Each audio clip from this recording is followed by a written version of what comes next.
"Don't touch those." My wife's voice was sharp from the doorway of our home office. I froze, my hand hovering over a stack of file folders on her desk. "I'm just looking for the warranty papers for the new furnace," I said. "My name is Mark, and I'm 48 years old. For the last 20 years, I've owned and operated a custom cabinetry business here in Austin. The woman in the doorway was Amelia, my wife of 15 years.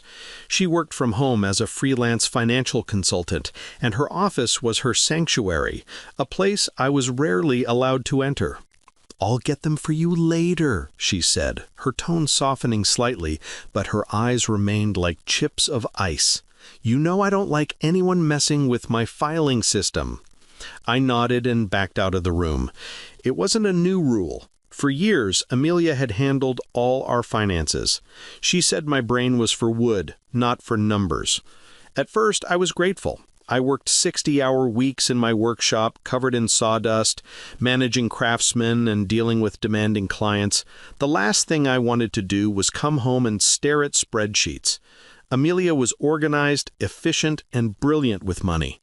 Our investments grew, our savings account was healthy, and we lived in a beautiful home she'd picked out in a gated community. It all seemed perfect, but over the last year, things had started to feel off. Little things. She'd quickly close her laptop when I entered a room. She started taking phone calls on the patio, speaking in low, hushed tones. Then there were the expenses. A new designer handbag she claimed she bought with credit card points. A weekend spa trip with her girlfriends, which she said was a gift.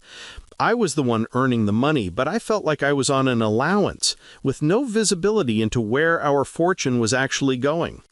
"We're doing great," she'd say whenever I asked. "Trust me, Mark, I'm making our money work for us." The furnace incident happened on a Tuesday. That night I couldn't sleep. Her words, "Don't touch those," echoed in my head. It wasn't just about a filing system. It was about control. It was about secrecy. Around 2 in the morning, I slipped out of bed and went downstairs. The door to her office was locked, as usual. But I was a craftsman. I'd built half the furniture in this house. A simple lock on an interior door was a minor inconvenience. I had it open in under a minute.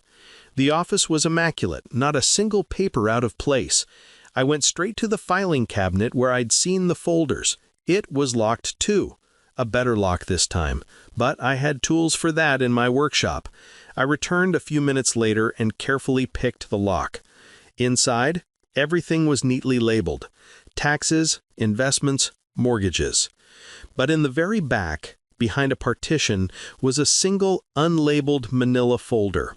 My heart started pounding. This was it. This was what she was hiding. Inside was a single bank statement. The account was with a bank I'd never heard of, and it was in her name only. The closing balance made the air leave my lungs. $1.2 million. The deposit history showed monthly transfers ranging from $10,000 to $30,000 for the past 3 years. The source of the transfers was a company I didn't recognize, Sterling Bridge Holdings. I sat in her expensive leather chair staring at a number that represented more money than our official joint savings account held. This wasn't just a secret account. This was a secret life. Amelia and I met at a friend's barbecue 17 years ago. I just started my cabinetry business working out of my garage. She was a junior accountant at a mid-sized firm, ambitious and sharp as a tack. I was a simple guy who liked working with my hands. She was fascinated by my work, by the idea of creating something beautiful and tangible from a block of wood. She said my passion was inspiring. We married 2 years later. She quit her job to help me manage the finances of my growing business. She streamlined my invoicing, found better deals on supplies, and managed payroll. Profits tripled in the first year she was on board. She was amazing. "You focus on the art, I'll focus on the business," she'd say. And I did. I trusted her completely. The business became our life. I worked late nights perfecting designs, and she worked late nights balancing the books. We were a team. Around our 10th anniversary, things started to change.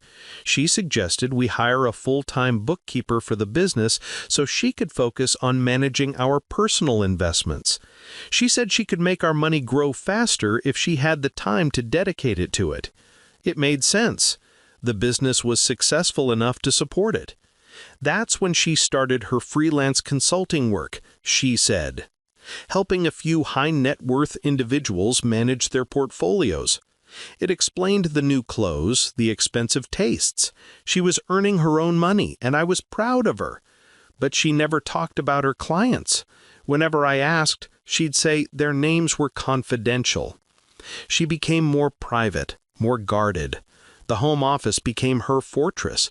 She'd spend hours in there, the door always locked. "I just need to concentrate," she'd explain. "These are complex accounts." I respected her privacy, her need for a dedicated workspace. I now realize I had respected it to the point of ignorance. Standing in that office, holding the proof of her betrayal, I replayed the last 5 years in my head.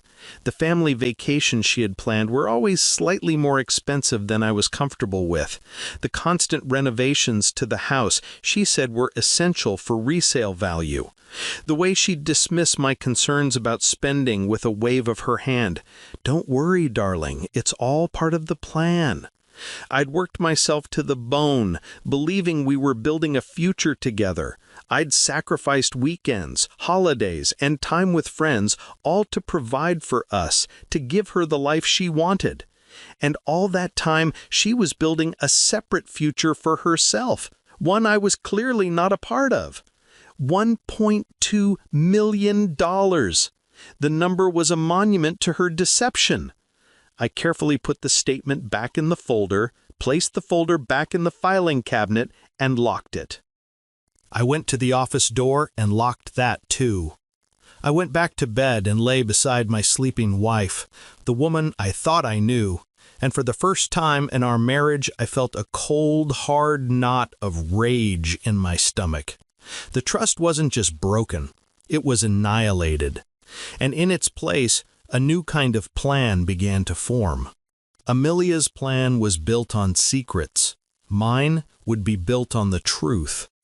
The next morning, I acted like nothing had happened.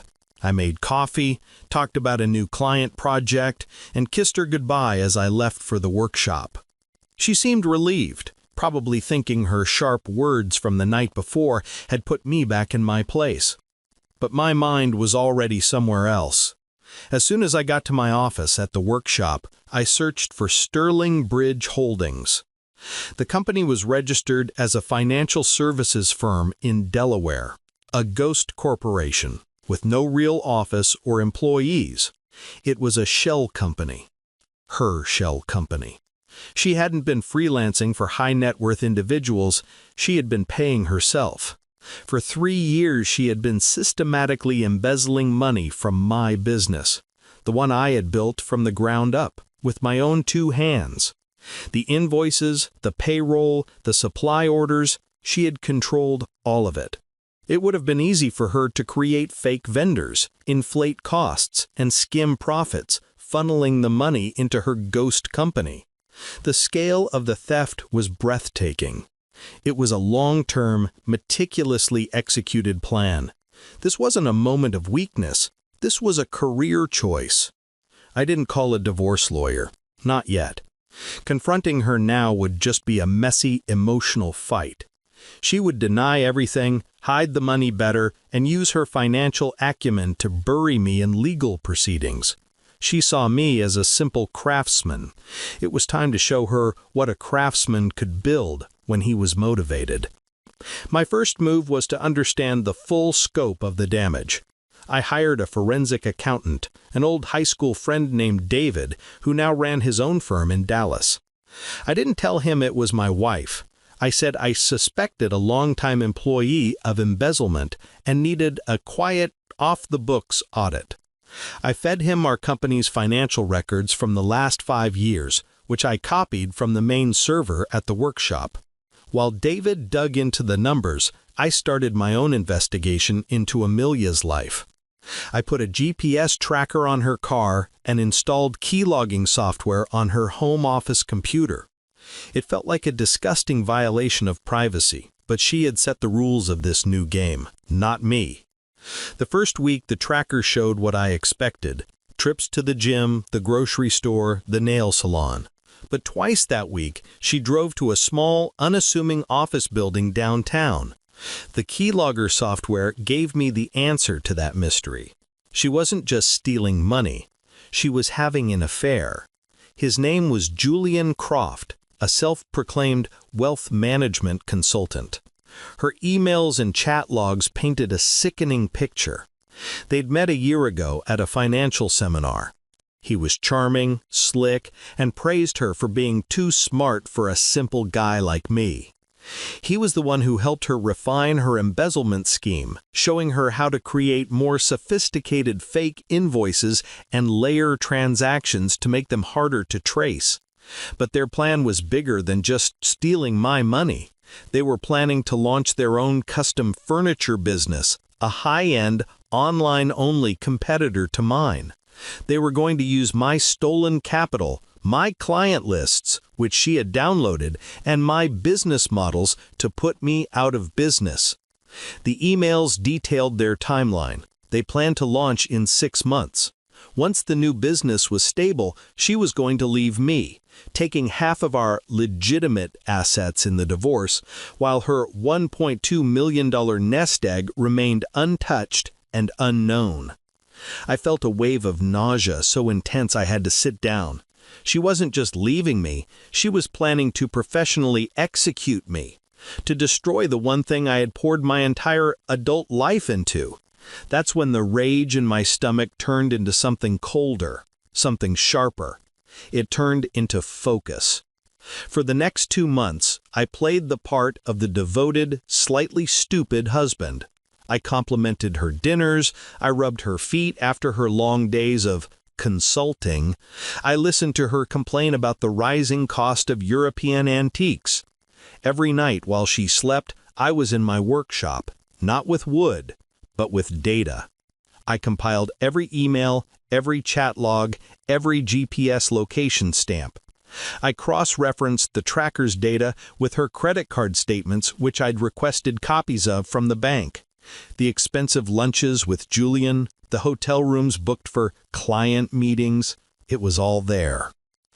David, the forensic accountant, called me 3 weeks into his audit. "Mark," he said, his voice grim, "this is worse than you think. The embezzlement is deep.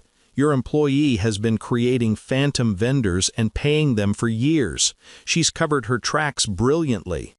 "How much?" I asked, already knowing the answer would be sickening. "So far, I've tracked $1.15 million in fraudulent payments." He was good. He was only off by $50,000, but he also found something I had missed. She didn't just create phantom vendors for my business. She took out a $200,000 business loan in my name a year ago without my knowledge, using forged signatures.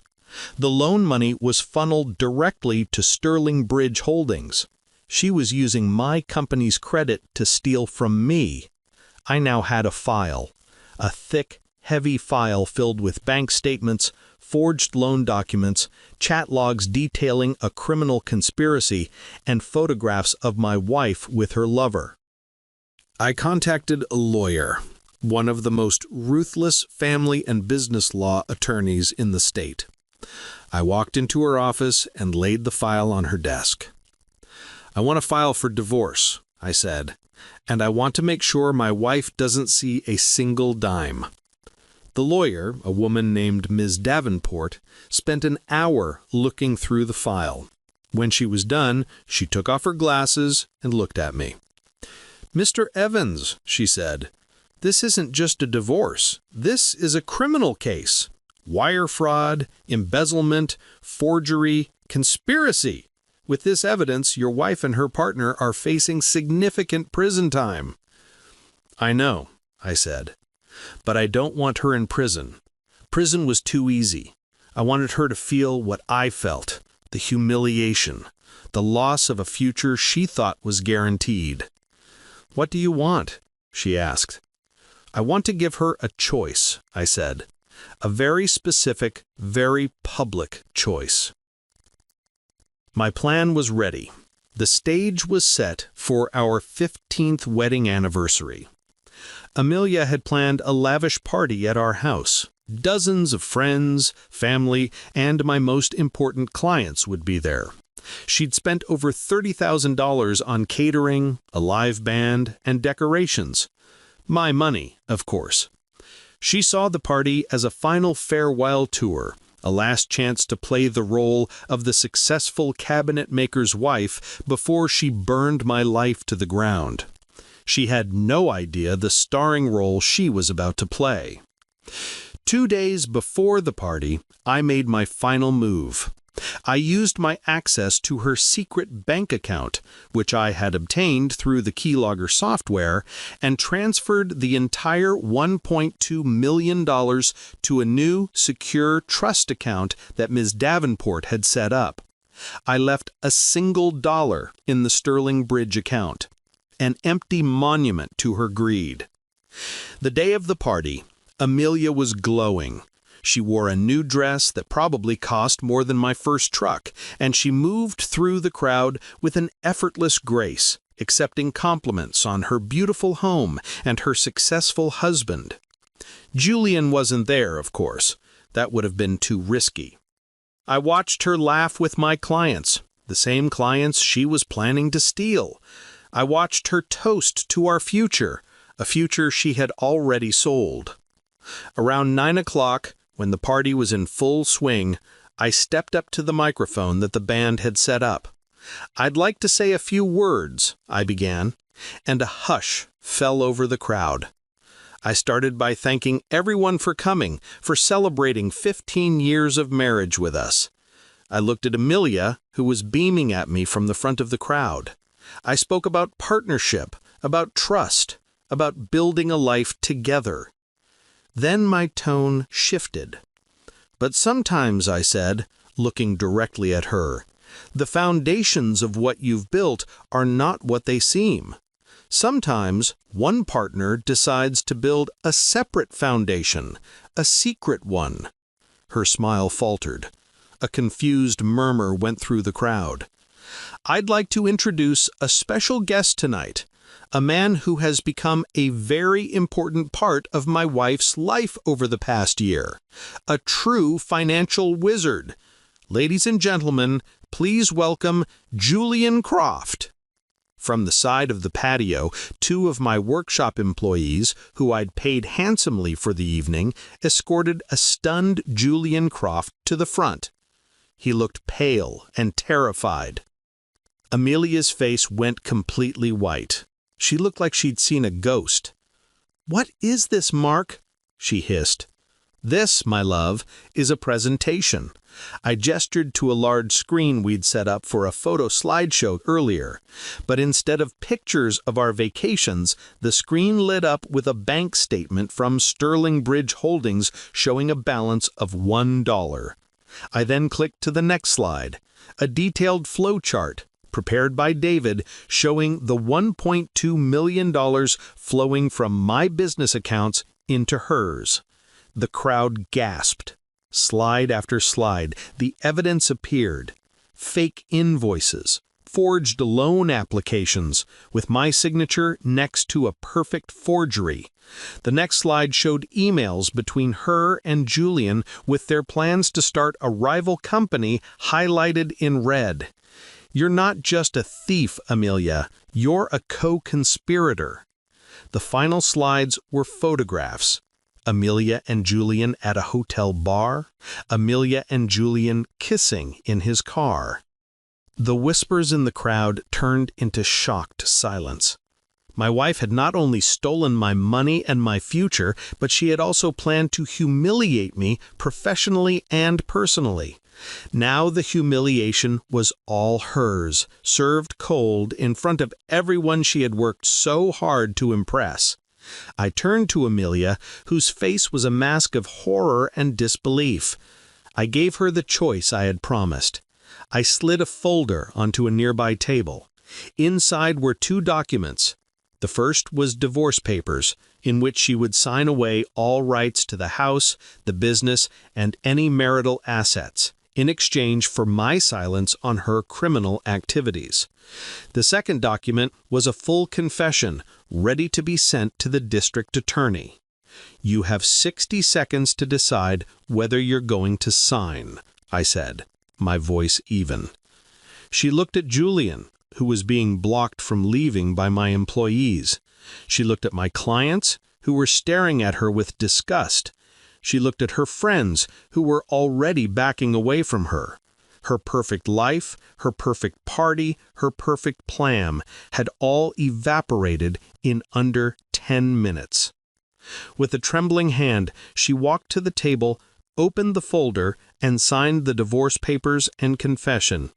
Then she walked out. The next morning, she was gone. Her car was gone, her designer clothes were gone, and she was gone. Julian disappeared too. Ms. Davenport later told me he emptied his own bank accounts and likely fled the country. Amelia, with no money and no professional reputation, had fewer options. I heard 6 months later that she was working as a receptionist at a dental office in a small town 200 miles away, living in a tiny apartment above a laundromat. Her parents had disowned her after one of my cousins told them the whole story. Her friends never spoke to her again. The money she stole, my money, I used a chunk of to give every employee at my company a massive bonus. Then I took my first real vacation in 15 years. The betrayal left a scar for sure, but it also taught me a valuable lesson. Trust is like a finely crafted piece of cabinetry. It takes years to build, but only a moment of carelessness to shatter into 1,000,000 pieces, and some things, no matter how skilled the craftsman, can never be put back together again.